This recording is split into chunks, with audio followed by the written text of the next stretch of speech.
In the beginning, there was the Great Mother, the Earth, the mother of gods and men, of all life, the female principle of nature, the symbol of eternal rebirth. From its womb springs water, the source of life. The earth feeds us, and the land clothes us. The relationship between man and earth with the Great Mother is actually an ancient magic. There are people who understand and are the true guardians of knowledge. Call them what you will: priests, wizards, druids, mediums, psychics, witches. There are more: mummers and babugeri, stančinari, dervishes, elders, surat, jamalari, brazai, all mages of a sort, all Kukers. Today, there are not many places on the planet where magic is strong and tradition alive. One of those which remains is Yambol.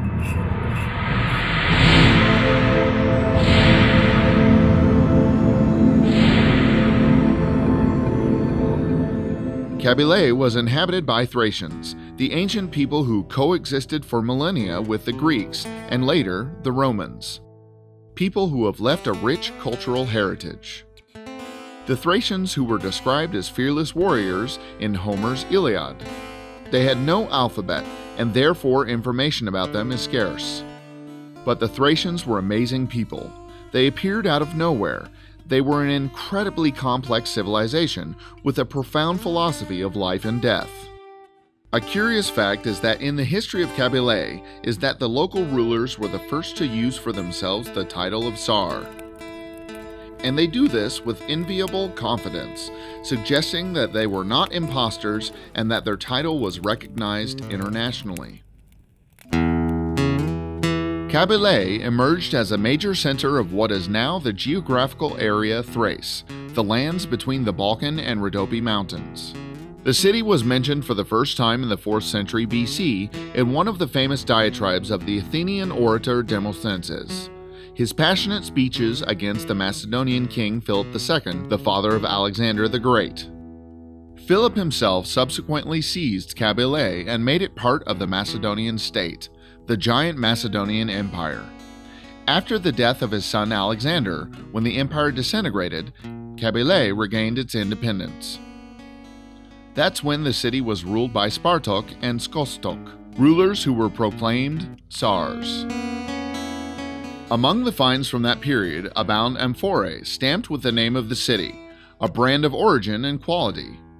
Pottery marks the city's heyday, merchants abounded, and household objects were much more prevalent.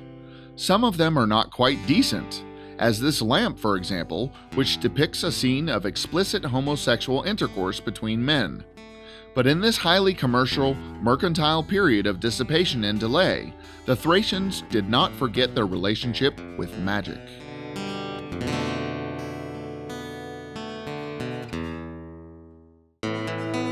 During this period, Kabyle and the Thracians were briefly conquered by the Celts, northern tribes who inhabited the territory of present-day France and Britain.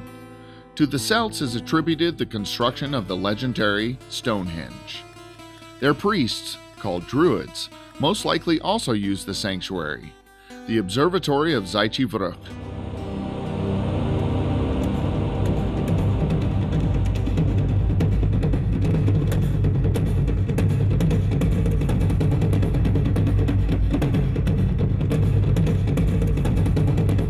Across the world, there are many religions and customs where the participants put on masks.